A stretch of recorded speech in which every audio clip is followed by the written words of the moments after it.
ஹஜ்ரத் ரசூலுல்லாஹி ஸல்லல்லாஹு அலைஹி வஸல்லம் அதி அற்புதமாக சொல்வார்கள், ஒரு மனிதன் இறைவனுக்கு நன்றி உள்ள மனிதனாக ஆக வேண்டும் என்று நினைத்தால் ஒரு பண்பு மட்டும் அவரிடத்தில் இருந்தால் போதும். உந்துரு இலா மன் அஸ்ஃபல மின்கும், உங்களிலே உங்களை விட கீழ்நிலையில் இருக்கக்கூடிய மனிதர்களை பாருங்கள் போதும். உங்கள் பொருளாதாரத்தில், உங்கள் உடல் நல்ல ஆரோக்கியத்தில், இன்ன பிற விஷயங்கள், உலகம் சார்ந்த விஷயங்கள் அனைத்திலும் உங்களுக்கு கீழ் உள்ள மக்களை பாருங்கள். வலா தந்துரு இலா மன் ஹுவ ஃபௌககும், மேலே இருக்கக்கூடியவர்களை பார்க்க வேண்டாம். அப்படி பார்த்தால் நீங்கள் இறைவனுக்கு உள்ளபடியே நன்றி செலுத்தக்கூடிய மனிதராக மாறுவதற்குரிய வாய்ப்பு கிடைக்காமல் போய்விடும். ஆமாம், ஒரு அழகாக சொன்னான், வாகனத்தில் போக முடியவில்லையே என்ற வருத்தம் தான். வாகனத்தில் போகக்கூடிய நபர்களை எல்லாம் பார்த்து நான் புழுங்கியிருக்கிறேன். அவெல்லாம் பைக்கில் போகிறான், காரில் போகிறாரு, நமக்கு ஒரு கார் இல்லையே, பைக் இல்லையே என்று புழுங்கியிருக்கிறேன். எதுவரை தெரியுமா? நடப்பதற்கு காலே இல்லாத மனிதரை பார்க்கும் வரை. நடப்பதற்கு காலே இல்லாத மனிதரை பார்த்தவுடன் நான் விளங்கிக் கொண்டேன், காலை எனக்கு அல்லாஹ் தந்திருக்கிறான், கார் தராவிட்டால் பரவாயில்லை. Karim's biryani paradise at liberty and catering services, கோடம்பாக்கத்தின் அறுசுவை அடையாளம். எனவே உலக விஷயத்திலே நீங்கள் உங்களுக்கு கீழ் உள்ளவர்களை பாருங்கள். அப்படி பார்த்து பழகினால் உங்களை படைத்த ரப்புக்கு நன்றி செலுத்தக்கூடிய எண்ணம் உங்களுக்கு பிறக்கும். உங்களுக்கு மேல்நிலையில் இருக்கக்கூடிய மனிதர்களை பார்த்து பார்த்து நீங்கள் புழுங்கினால் இறைவனுக்கு நன்றி செலுத்தக்கூடிய எண்ணம் வராது. சொல்ல போனால் நன்றி மறுப்பு உங்கள் உள்ளத்திலே நீங்கள் நினைக்காமலேயே விதைக்கப்படும், தூவப்படும் என்றார்கள் நபிகள் நாயகம் ஸல்லல்லாஹு அலைஹி வஸல்லம். உலகத்தில் சின்ன விஷயங்களுக்காக வேண்டி நாம் நன்றிகளை பரிமாறிக்கொள்கிறோமே. ஒருவர் அன்பளிப்பு தருகிறார், வாங்கிவிட்டு என்ன சொல்கிறோம்? ஆங்கிலத்திலோ தமிழிலோ நன்றி, தேங்க்ஸ் என்கிறோம் இல்லையா? தட்டு தடுமாறி கீழே விழ போனோம், ஒருவர் கைதாங்கி பிடித்து விட்டார், ரொம்ப நன்றிங்க, நீங்க பிடிக்கலன்னா கீழே விழுந்திருப்பேன், கைகால் சிராய்ப்பு ஏற்பட்டிருக்கும் சொல்றோம் இல்லையா? ஒரு விஷயம் நம்மிடத்திலே இருந்த முக்கியமான பொருள் காணாமல் போய்விட்டது, தேடி அலைகிறோம், அது இல்லை என்றால் அடுத்து நகர்வே மிகப்பெரிய சிரமம் என்ற நிலையில் இருக்கிற பொழுது ஒருவர் திடீரென்று எடுத்துக்கொண்டு வந்து கையில் கொடுக்கிறார். ஏங்க நீங்க விட்டுட்டு போயிட்டீங்க, உங்க இதுதான் என்று நான் உணர்ந்து எடுத்துக்கொண்டு தந்தேன், ரொம்ப நன்றிங்க, இது இல்லைன்னா இன்னைக்கு அடுத்து அவ்வளவுதான், ரொம்ப பெரிய கஷ்டம் சொல்றோமா இல்லையா? நம்மிடத்திலே இழந்ததையோ அல்லது நாம் தடுமாறுகிற பொழுது கைதாங்கி பிடிக்கக்கூடிய சூழலிலோ அல்லது நாம் விரும்பிய ஒன்றை நமக்கு ஒருவர் அன்பளிப்பு செலுத்துகின்ற நேரத்திலோ ஏதோ ஒரு விதத்தில் பிறரிடத்திலிருந்து ஒரு விஷயத்தை பெற்றுக்கொள்கிற பொழுது இயல்பாகவே அவருக்கு நன்றி செய்ய வேண்டும், அவருக்கு அன்பளிப்பை தந்தவருக்கு நன்றி செலுத்த வேண்டும், கைதாங்கி பிடித்தவருக்கு உபகாரமாக நன்றியை உரித்தாக்க வேண்டும் என்ற எண்ணம் பிறக்கிறது. படைத்தவனுக்கு நாம் எத்தனை முறை உண்மையான நன்றியுள்ள அடையாளர்களாக இருந்திருக்கிறோம் என்பதை யோசித்து பார்க்க வேண்டிய கடமை இருக்கிறது. உமர் ரலியல்லாஹு அன்ஹு தோழர்களோடு பயணிக்கிறார்கள். வீதியின் ஓரத்திலே ஒருவர் முடமாகி கிடக்கிறார். கண் பார்வை இல்லை, காது கேட்கவில்லை, உடலெல்லாம் குஷ்டரோகினால் புண்ணும் சீலும் சகதியுமாக, சீலும் உடம்பிலிருந்து ஒரு விதமான துர்வாரை வீசக்கூடிய நீரும் வடிந்தோடி கொண்டிருக்கிறது. வீதியில் ஒரு ஓரத்திலே முடங்கி போய் கிடக்கிறார். ஹஜ்ரத் உமர் ரலியல்லாஹு அன்ஹு இருந்த தோழர்களை பார்த்து கேட்டார்கள், இந்த மனிதரிடத்திலே ஏதாவது அருள் கொடை உங்களுக்கு தெரிகிறதா என்று கேட்டார்கள். இறைவன் வழங்கிய அருள் கொடை ஏதாவது உங்களுக்கு தெரிகிறதா? கண்ணு தெரியல, காது கேட்கல, நடக்க முடியாது, கைகாலெல்லாம் பத்தாததுக்கு குஷ்டம், அதிலிருந்து ஏற்படக்கூடிய நாற்றம், சீல் எல்லாம். எல்லாரும் சொன்னாங்க, என்ன பாவம், பரிதாபம் தான் எங்களுக்கு மிச்சமாக தெரிகிறது, அவரை நாங்கள் பரிதாபப்படுகிறோம், இப்படி இருக்கிறாரே என்று வருத்தப்படுகிறோம், எங்கள் கண்களுக்கு ஒன்றும் அருள் தெரியவில்லை என்று சொன்னார்கள்.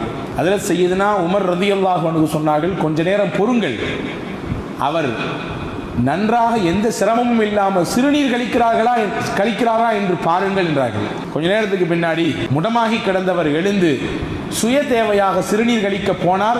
எந்த சிரமமும் இல்லாமல் கழித்து விட்டு வந்தார், மறுபடியும் படுத்து விட்டார். ஹஜ்ரத் உமர் ரலியல்லாஹு சொன்னார்கள், இந்த ஒன்று போதும் அல்லாஹ்விற்கு இவர் நன்றியுள்ள அடியாராக இருப்பதற்கு.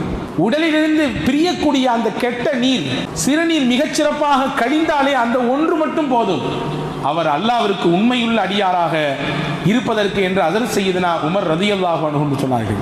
ஹஜ்ரத் அல்லாமா இப்னு அபி துன்யா தன்னுடைய நூலிலே ஒரு செய்தியை பதிவு செய்வார்கள். ஹஜ்ரத் சையதத்துனா ஆயிஷா ரலியல்லாஹு தஆலா அன்ஹா அவர்கள் சொன்ன விஷயம், ஒவ்வொரு நாளும் இறைவனுக்கு நன்றி செலுத்துவதற்கு ஒன்று போதும். ஹஜ்ரத் ஆயிஷா அம்மா சொன்னார்கள், நபிகள் சொன்னதாக, ஒருவர் எந்த சிரமமும் இல்லாமல் தண்ணீரை குடிக்கிறார், உள்ளே போன தண்ணீர் எந்த சிரமமும் இல்லாமல் வெளியே வருகிறது. சிறுநீரின் வழியாகவோ அல்லது வேர்வையின் வழியாகவோ அல்லது வேறு சில வழிகளிலே உள்ளே போன நீர் வெளியே வருகிறது. இந்த ஒன்று போதும் அவர் 1000 நன்றிகளை அல்லாஹ்வின் சன்னிதானத்திலே உரித்தாக்குவதற்கு என்று ஹஜ்ரத் ரசூலுல்லாஹி ஸல்லல்லாஹு அலைஹி வஸல்லம் சொன்னதாக ஹஜ்ரத் அன்னை ஆயிஷா ரலியல்லாஹு தஆலா அன்ஹா அவர்கள் அறிவிக்கிறார்கள். யோசித்திருக்கிறோமா? சில விஷயங்கள் இலவசமாக நமக்கு கிடைக்கிறது, அதனுடைய மகத்துவமும் அதனுடைய ஆழமும் அதனுடைய முக்கியத்துவத்தையும் நாம் பெரிதாக விளங்கிக் கொள்ளாததின் விளைவு, அதிலே சிரமப்படுகிற பொழுது அதனுடைய அருளையும் அது இதுநாள் வரை கிடைத்த பாக்கியத்தையும் உணர்கிறோம். எத்தனை நபர்கள் உள்ளே போன தண்ணீர் வெளியே சிறுநீரின் வழியாக வராமல் தவித்துக் கொண்டு சங்கடத்தில் மருத்துவமனையில் இருந்து கொண்டிருக்கிறார்கள் என்பதை பார்க்கிற பொழுது உள்ளபடியே நபிகள் நாயகம் ஸல்லல்லாஹு அலைஹி வஸல்லம் சொன்ன ஒரு துஆ தான் நமக்கு ஞாபகத்திற்கு வரும். சிறுநீர் கழித்தாலும் சரி, மலம் தேவைக்கு கழிவறைக்குள் சென்றாலும் சரி, வெளியே வந்தவுடன் பெருமானார் துஆ செய்ய சொன்னார்கள், அல்ஹம்துலில்லாஹில்லதி அஸ்ஹப அன்னியல் அதா வ ஆஃபானி. அல்லாஹ்விற்கே எல்லா புகழும். எப்படிப்பட்ட அல்லாஹ் தெரியுமா? எனக்கு நோவு தரக்கூடிய ஒன்றை என் உடலிலிருந்து பிரித்து எடுத்து விட்டான். ஆமாம், சிறுநீர் வெளியே போகவில்லை என்றால் உடலுக்கு பெரும் நோவு, பெரும் சிரமம். உள்ளே போன உணவு செரிக்காமல் அல்லது செரித்த உணவு மலத்தின் வழியாக வெளியே போகவில்லை என்றால் அதைவிட பெரிய சிரமம் இல்லை. கொஞ்சம் கற்பனை பண்ணி பாருங்க.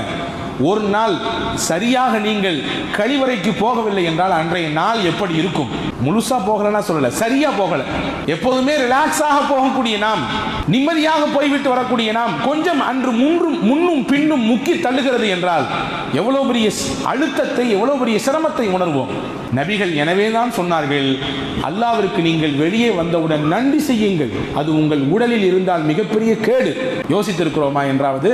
அல்லாஹ் நமக்கு வழங்கிய அருளை பாருங்கள் பெருமக்களே. திடமானதை சாப்பிடுகிறோம், திரவமானதையும் சாப்பிடுகிறோம். நல்ல கட்டியான இருக்கிற பொருளையும் சாப்பிடுறோம், தண்ணி மாதிரி இருக்கிற பொருளையும் சாப்பிடுறோம். எல்லாமே உடலுக்குள்ள போகுது. அல்லாஹ் இந்த உடலை ஒரு சின்ன தொழிற்சாலையாக வைத்திருக்கிறான். நீர் வேறு, நார் வேறு, வைட்டமின் வேறு, கால்சியம் வேறு, எல்லாம் பிரிக்கப்படுது. பிரிக்கப்பட்டு எந்தெந்த பார்ட்ஸுக்கு எது தேவையோ அது எல்லாம் அல்லாஹ் சப்ளை பண்றான். நீர் சத்துக்கு நீர், நார் சத்துக்கு நார், வைட்டமினுக்கு வைட்டமின், கால்சியம், என்னென்ன தேவையோ எல்லாம் பிரிக்கப்படுது. கடைசியில சக்கை மிஞ்சும் இல்லையா? அந்த சக்கையை தான் மலத்தின் வழியாக வெளியே தள்ளுகிறான். பாருங்க, அல்லாஹ்வின் அற்புதம் பாருங்கள். மலத்துவாரத்தின் பக்கத்திலே ஒரு அமைப்பை அல்லாஹ் வைத்திருக்கிறார். அதற்கு பெயர் கிராக் சிஸ்டம். அது என்ன வேலை செய்யும்? அது எல்லோருக்கும் இருக்கிறது. என்ன வேலை செய்யும் தெரியுமா?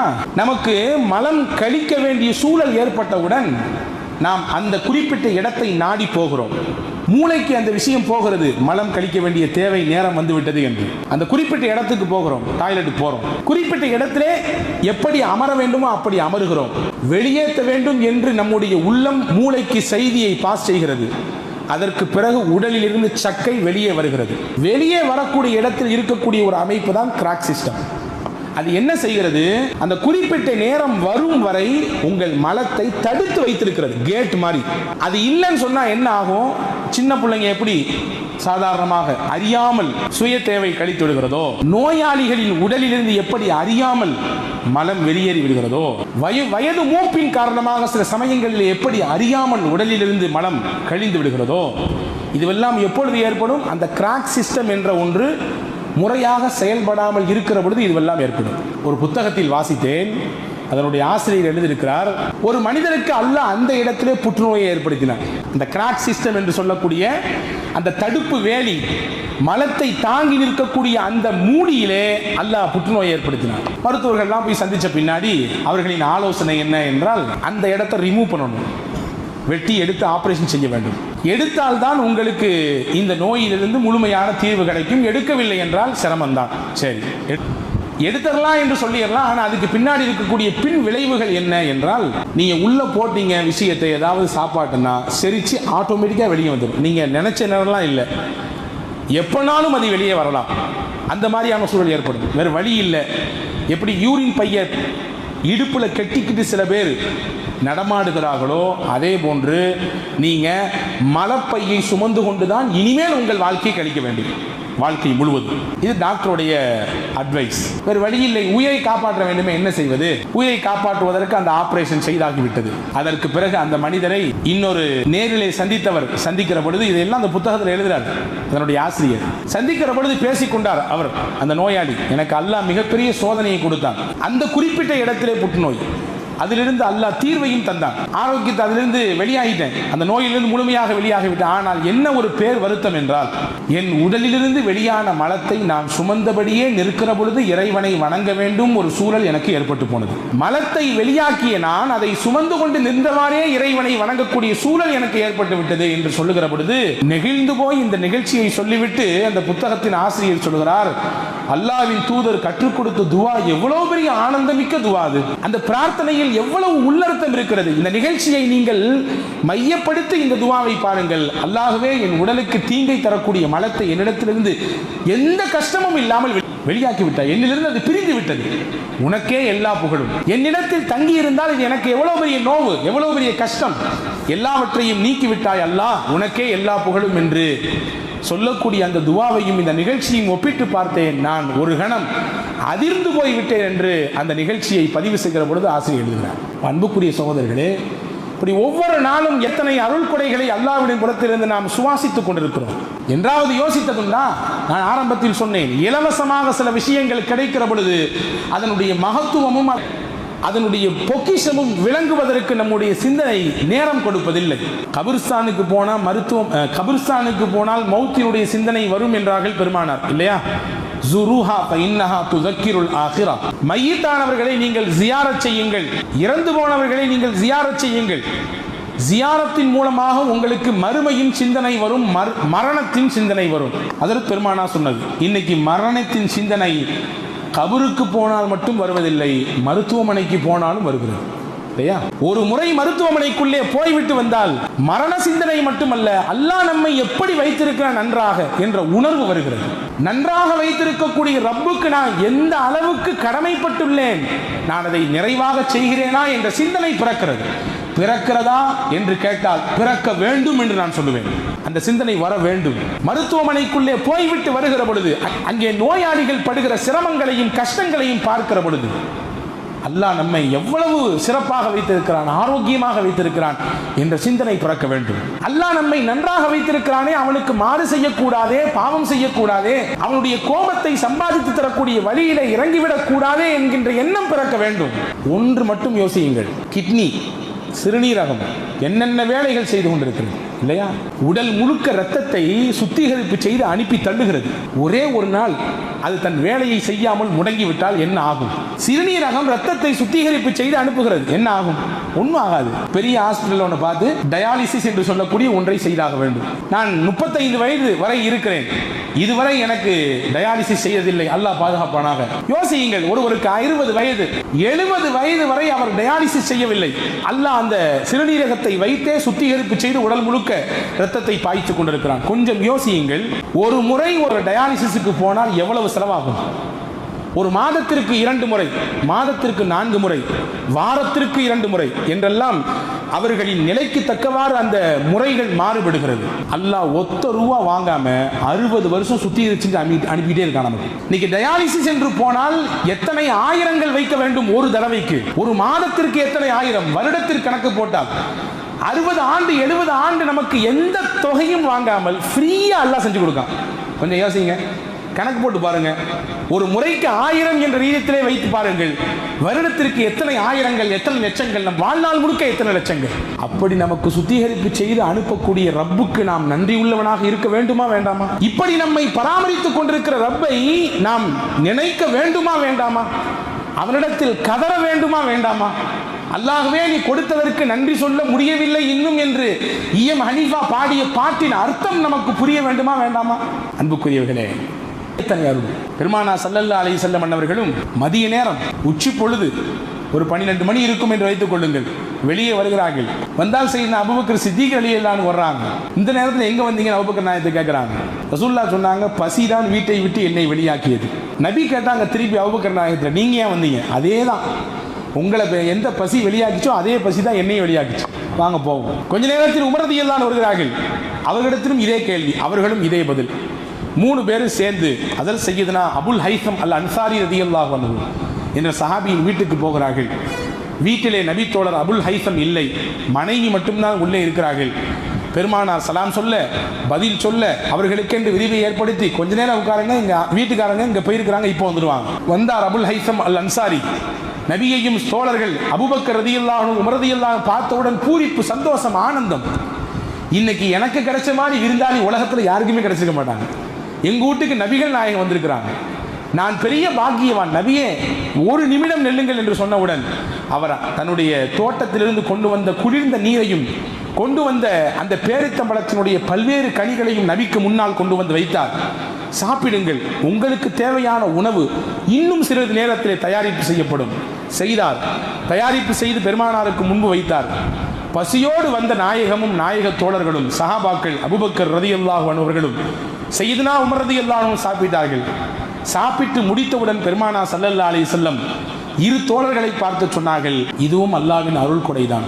பசியோடு நாம் வந்தோம், ஒண்ணுமே இல்லாமல் நாம் வெற்று குடலோடு நாம் வெளியே வந்தோம். நமக்கு வயிறார சாப்பாடு கொடுத்தது, நீரை புகட்டியது அல்லாஹ் தான். இதை பற்றியும் நாளை அல்லாஹ்விடத்திலே நீங்கள் விசாரிக்கப்படுவீர்கள், இதை பற்றியும் நாளை அல்லாஹ்விடத்திலே விசாரிக்கப்படுவீர்கள் என்று சொன்னார்கள். ஹதீஸ் தொடர்கிறது. அங்கே உள்ளே இருந்த அந்த பெண்மணி அபுல் ஹைசம் ரலியல்லாஹுடைய மனைவி சொன்னாங்க, யார் சொல்லா ஏதாவது எங்களுக்கு துவா செய்யுங்க, உங்க துவாவுக்காக வேண்டிதான் இதெல்லாம். அப்பதான் சல்லாசன் துவா செஞ்சாங்க, அக்கட தஆமுகுமுல் அபரார், உணவை நல்லோர்கள் சாப்பிடட்டும், உங்கள் வீட்டிலே நோன்பாளிகள் வந்து நோன்பு திறக்கட்டும், உங்கள் வீட்டிலே மலக்குமார்கள் அணியணியாக வந்து இறங்கட்டும் என்று துவா செஞ்சாங்க. இந்த துவா அல்லாஹ் கொடுத்த அருளுக்கு ஒரு சின்ன நன்றி கடனாக மாறுகிறது என்று பெருமானா ஸல்லல்லாஹு அலைஹி வஸல்லம் செய்கையின் மூலமாக செய்து காண்பித்து போனார்கள். எத்தனை உணவுகளை அல்லாஹ் வகை வகையாக நமக்கு கொண்டு சேர்க்கிறான், நினைத்து பார்க்கிறோமா? சையதுனா அப்துர் ரஹ்மான் இப்னு அவுஃப் ரலியல்லாஹு அன்ஹு நோன்பு காலம், நோன்பு திறப்பதற்கு முன்னால் அடுக்கி வைக்கப்பட்டிருக்கிறது உணவு. பார்த்து அழுகிறார்கள், கண்ணீர் வடிக்கிறார்கள். நோன்பாளி ஏங்க அழுகிறீங்கன்னு கேட்கும்போது அப்துர் ரஹ்மான் இப்னு அவுஃப் ரலியல்லாஹு சொன்னார்கள், என் தோழர்களில் எத்தனையோ தோழர்கள் ஏழைகள் சஹாபிகள், சையதுனா முஸ்அப் பின் உமைர் போன்ற சஹாபாக்கள் எல்லாம் உடுத்துவதற்கு கூட ஒழுங்கான ஆடை இல்லாமல் கந்தல் ஆடையை உடுத்தி கொண்டு கஃன் செய்வதற்கு கூட முழு ஆடை இல்லை. தலையை போர்த்தினால் கால் தெரிகிறது, காலை போர்த்தினால் தலை தெரிகிறது. அந்த நிலையில் உலகத்தோடு ஒட்டாமல் வாழ்ந்து மறைந்து விட்டார்கள். அல்லாஹ் எனக்கு எவ்வளவு உணவு கொண்டு வந்து வச்சிருக்கான், நோன்பு திறக்கும் நேரத்தில் எவ்வளவு உணவு, வகை வகையான உணவு. அல்லாஹ்விற்கு நான் எப்படி பதில் சொல்ல போகிறேன் என்று தெரியவில்லையே. அவன் வழங்கிய அருள் கொடைக்கு அவன் நாளை என்னிடத்திலே கேள்வி கேட்டால் நான் என்ன பதில் சொல்வேன் என்று தெரியவில்லையே என்று கலங்குகிறேன் என்று சொல்லிவிட்டு வெறும் தண்ணீரை மட்டும் எடுத்துக்கொண்டு அதை வைத்து நோன்பு திறந்து விட்டு போனார்கள் என்று வரலாறு இருக்கிறது. இன்றைக்கு எவ்வளவு அறுசுவை உணவுகளை அல்லாஹ் நம்மை சாப்பிட வைக்கிறான். எல்லாம் நம்ம சம்பாதிக்கிறோம், உழைக்கிறோம், பொருள் ஈட்டுகிறோம், உண்ணுகிறோம் என்று சொல்லலாம். ஆனால் இது எல்லாவற்றுக்கும் பின்னால் இறைவனுடைய அருள் கொடை இருக்கிறதா இல்லையா? யோசித்திருக்கிறோமா? சாப்பிட்டு முடித்தவுடன் அல்லாஹ்விற்கு நன்றி செலுத்தியிருக்கிறோமா? அல்லாஹ்வே, உலகத்தில் எத்தனை மக்கள், கோடிக்கணக்கான மக்கள் ஒருவேளை உணவில்லாமல் திண்டாடி கொண்டிருக்கிறார்கள். எங்களை வயிறார உணவுடன் செய்தாய் அல்லாஹ்வே, உனக்கே எல்லா புகழும் அல்ஹம்துலில்லாஹ் சொல்லியிருக்கிறோமா? அல்லாஹ்வே, நீ தான் உணவை கொடுத்தாய், நீ தான் தண்ணீரை கொடுத்தாய், நீ தான் எங்கள் பசியை ஆற்றினாய், நீ தான் ரிஸ்க் அளிப்பவனின் ஆகப்பெரியவன். புகழ்ந்திருக்கிறோமா அல்லாஹ்வை? அன்புக்குரியவர்களை யோசித்து பார்க்கிறோம். அல்லாஹ் வழங்கிய அருள் கொடை நம் உடலிலும் நம்முடைய வெளிரங்கத்திலும் நிரம்ப கிடக்கிறது. நாம் அதை கண்டும் காணாமல் கடந்து போய்கொண்டே இருக்கிறோம். நினைக்கிறோமா இல்லையா என்பது கூட யோசிக்க முடியாத அளவிற்கு ஒரு அவசர கதியிலே நாம் தள்ளப்பட்டிருக்கிறோம். பெருமானா ஸல்லல்லாஹு அலைஹி வஸல்லம் அன்னவர்கள் இரவின் நடுநிசி நேரம் அன்னை ஆயிஷா ரலியல்லாஹு தஆலா அன்ஹா அவர்களின் வீட்டிலே நபிகள் தங்கியிருக்கிறார்கள். ஹஜ்ரத் ஆயிஷா அம்மாவும் நபிகளும் மட்டும்தான் வீட்டில் உண்டு, வேறு யாரும் இல்லை. தன் உள்ளத்திற்கு இணக்கமான, தன் கல்புக்கு நெருக்கமான துணைவியார் அன்னை ஆயிஷாவுக்கு பக்கத்தில் பெருமானார் இருக்க, கணவன் மனைவி என்ற புரிதலோடு அவர்களின் இல்லற வாழ்க்கை சந்தோஷத்தின் உச்சத்தில் போய்க் கொண்டிருக்க, இரவின் மத்திய பகுதியில் பெருமானார் எழுந்தார்கள். எழுந்து நீண்ட நேரம் தொழுதார்கள். ஹஜ்ரத் அன்னை ஆயிஷா ரலியல்லாஹுவிற்கு ஒருபுறம் ஆனந்தம், தனக்கு கிடைத்த பாக்கியம், மறுபுறம் தன் கணவனோடு கிடைத்த சொற்ப நேரத்தை முழுமையாக அவர்களோடு நாம் சந்தோஷமாக ஆனந்தமாக இருப்பதில் கழிக்க முடியவில்லையே என்ற வருத்தம் மறுபுறம். நபியிடத்தில் வாய்விட்டே கேட்டார்கள், நபியே நாயகமே, உங்கள் பாவத்தை எல்லாம் அல்லாஹ் மன்னித்து விட்டானே, நீங்கள் முன்பின் பாவங்கள் மன்னிக்கப்பட்ட புனிதராச்சே, நபியே நீங்கள் ஏன் இப்படி கால் வலிக்க நின்று வணங்க வேண்டும்? இது ஃபரலான கடமை அல்லவோ? இரவின் நடுநிசி நேரத்திலே மையப்பகுதியிலே எழுந்து எல்லாரும் உறங்கிக் கொண்டிருக்கிற பொழுது நீங்கள் எழுந்து தொழ வேண்டும் என்ற அவசியம் என்னவோ என்று கேட்கிற பொழுது ஹஜ்ரத் சையதுனா முஹம்மது ரசூலுல்லாஹி ஸல்லல்லாஹு அலைஹி வஸல்லம் சொன்னார்கள், அஃபலா அன் அகூன அப்தன் ஷகூரா, என்னை படைத்த ரப்புக்கு நான் நன்றி உள்ளவனாக இருக்க வேண்டும் என்று விருப்பப்படுகிறேன். நன்றி உள்ளவன் என்பதின் வெளிப்பாடுதான் அவனை வணங்குகிறேன், நிற்கிறேன், அவனுக்கு முன்னால் பேசுகிறேன், இறை வசனத்தை ஓதி அவனிடத்திலே மன்றாடுகிறேன். இதுவெல்லாம் எதன் வெளிப்பாடு? நான் அவனுக்கு நன்றி உள்ளவனாக இருக்கிறேன். அன்புக்குரிய சகோதரர்களை யோசித்து பார்க்கிறோம். எனவே அந்த நன்றி உள்ள தன்மை என்பது நம்முடைய வாழ்க்கையில் வெளிப்பட வேண்டும். ஒன்றை நினைத்தால் போதும். நாம் உலகத்தை இந்த கண்ணால் பார்க்கிறோம், நாம் நினைத்ததை பார்க்கிறோம், நினைத்தவாறு இந்த கண்களை திருப்புகிறோம். இந்த ஒன்று போதும் இறைவனுக்கு ஆண்டாண்டு காலம் அல்லாஹுவின் சன்னிதானத்திலே மன்றாடுவதற்கு, கதறுவதற்கு. வரலாற்றிலே வருகிறது, ஹாக்கிமிலே முஸ்ததரக் ஹாக்கிமிலே இந்த ஹதீஸ் பதிவாக இருக்கிறது. நபிகள் நாயகத்திலே ஜிப்ரீல் அலைஹிஸ்ஸலாம் வந்து சொன்ன செய்தி இது. ஒருவர் வாழ்ந்தார், 500 ஆண்டுகள் வாழ்ந்தார், நிறைய வணக்க வழிபாடுகள் செய்தார், மலை உச்சியிலே போய் தனியாக வாழ்ந்தார். அவருக்கு பசி ஏற்பட்டால் கீழே இறங்கி வருவார், அங்கே ஒரு மாதுளை பழம் இருக்கும் மரம், அதிலிருந்து சில பழங்களை எடுத்து சாப்பிடுவார். தண்ணீர் குடிப்பதற்கு மதுரமான தண்ணீர் அங்கே சுனை ஊற்று ஓடும், அதை எடுத்து குடிப்பார். குடித்துவிட்டு மறுபடியும் போவார், வணங்குவார், வழிபடுவார். அவரின் கோரிக்கை எல்லாம் ஒன்றே ஒன்றுதான், இறைவா என்னை நீ சஜிதா செய்த நிலையில் மௌத்தாக்க வேண்டும், உன்னை வணங்கி கொண்டிருக்கிற பொழுது எனக்கு மரணம் வர வேண்டும் என்று அல்லாஹ்விடத்திலே கேட்டுக்கொண்டே இருந்தார். அல்லாஹ் அவர் கோரிக்கையை நிறைவேற்றினார். சஜிதா செய்யக்கூடிய நிலையிலேயே அவருக்கு மரணமும் வந்தது. மறுமையிலே தூக்கி நிப்பாட்டுவான், எழுப்பி கேட்பான், நல்ல வணக்க வழிபாடுகள் செய்தார், எல்லாம் சரிதான், இப்பொழுது என் அருளை கொண்டு நீ சொர்க்கத்திற்கு போ என்று சொல்லுவான். அவர் சொல்லுவார், 500 ஆண்டுகள் நான் நன்மை செய்திருக்கிறேன், அவ்வளவு வணக்க வழிபாடுகள் என் கையில் இருக்கிறது, நான் செய்த நன்மைகள் என்ன, தொழுத தொழுகைகள் என்ன, ஓதிய திலாவத் என்ன, செய்த தான தர்மங்கள் என்ன, அவ்வளவு கொச்சு கொச்சாக இருக்குது என்னிடத்தில், என் அமல்கள் என்று கேட்பான். அல்லாஹ் சொல்லுவான், என் ரஹ்மத்தை கொண்டு போ என்பான். மறுபடியும் கேட்பான், என்னுடைய அமல் என் ரஹ்மத்தை கொண்டு போ என்று அல்லாஹ் சொல்லுவான். என்னுடைய அமலுக்கு அப்ப என்னதான் பலன்? அல்லாஹ் சொல்லுவான், ஜிப்ரீலை கூப்பிட்டு அவர் செய்த 500 ஆண்டுகால நன்மைகளை எடுத்து வையுங்கள், அவருக்கு நாம் வழங்கிய கண் என்ற அந்த பொக்கிஷத்தை எடுத்து இன்னொரு தட்டில் வையுங்கள், எது கனமாக இருக்கிறது என்று பார்ப்போம் என்பான். ரெண்டும் தூக்கி நிறுக்கப்படும். அவருடைய கண் மட்டும் நிறத்தில் நிறுவையில் தாழ்ந்து போய்விடும். அவர் செய்த 500 ஆண்டு நன்மைகள் அப்படியே மேலே போய்விடும். ஜிப்ரீல் சொல்லுவார், யா அல்லாஹ், நீ இந்த மனிதருக்கு கொடுத்த இந்த கண் மட்டும் இவர் 500 ஆண்டுகள் செய்த நன்மைக்கு ஈடாக இல்லை. இன்னும் இவருக்கு உடல் இருக்கிறது, உடலிலே உறுப்புகள் இருக்கிறது, உடலில் உறுப்பின் செயலாக்கம் இருக்கிறது, இவர்களுடைய வெளிரங்க அந்தரங்க வெளிரங்க அருள் கொடைகள் இருக்கிறது, கொடுத்த சாப்பாடு இருக்கிறது, செய்த வேலைகள் இருக்கிறது, என்னென்ன இருக்கிறது, கண்ணுக்கு மட்டும் 500 ஆண்டுகளா என்று திகைத்து போய் நிற்கிற பொழுது அல்லாஹ் சொல்லுவான், நீ வணங்கினாய், இந்த வணக்கமும் என் ரஹ்மத் தான். உனக்கு உணவு கொடுத்தேன், அதுவும் என் ரஹ்மத் தான். நீ கேட்டாய் சஜிதாவிலே எனக்கு மரணம் வேண்டும் என்று, அதுவும் என் ரஹ்மத்தை கொண்டுதான் சொன்னேன். இப்போவும் சொல்கிறேன், என் அருளை கொண்டு சொர்க்கத்திற்கு போ என்கிற பொழுது அவர் தான் செய்த தவறை நினைத்து வருந்தி அல்லாஹ்விடத்திலே மன்னிப்பு கேட்டுவிட்டு போவார். இந்த ஹதீஸை முடிக்கிற பொழுது ஹஜ்ரத் சய்யிதுனா ஜிப்ரீல் அலைஹிஸ்ஸலாம் சொல்வார்கள், இன்னமல் அஷ்யாஉ பிரஹ்மத்தில்லாஹி தஆலா யா முஹம்மத் ஸல்லல்லாஹு அலைஹி வஸல்லம். அல்லாஹ்வின் தூதரே, உலகத்தில் நடக்கக்கூடிய எல்லா காரியமும் அல்லாஹ்வின் அருளை கொண்டுதான், அருள் கொடைகளை கொண்டுதான் நடக்கிறது.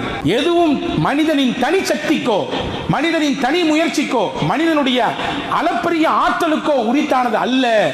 எல்லாமும் அல்லாஹ்வின் ரஹ்மத்தை கொண்டுதான் நடக்கிறது என்பதை புரிந்து கொள்ளுங்கள் நாயகமே என்று ஹஜ்ரத் ஜிப்ரீல் அலைஹிஸ்ஸலாம் அண்ணலம் பெருமானிடத்தில் சொல்லிவிட்டு போவார்கள் என்பதை பார்க்கிறோம். எனவே உன்னை புரிய வேண்டும், நான் வணங்குகிறேன், தொழுகிறேன், நிறைய தான தர்மம் கொடுக்கிறேன், நிறைய கிதாப் திலாவத் ஓதிக்கிறேன், நிறைய கல்வி இருக்கிறது, எனக்கு மார்க்க ஞானம் நிறைய இருக்கிறது என்று நமக்கு நாமே சமாதானம் சொல்லிக் கொள்ளக் கூடாது. அதுவும் கூட அல்லாஹ்வின் பிச்சை தான், அல்லாஹ்வின் அருள் தான் என்பதை புரிந்து அதற்கும் நன்றி செய்யக்கூடிய மனிதர்களாக மாறுகிற பொழுது நிச்சயம் அல்லாஹ்வின் அருளை முழுமையாக பெறுவோம்.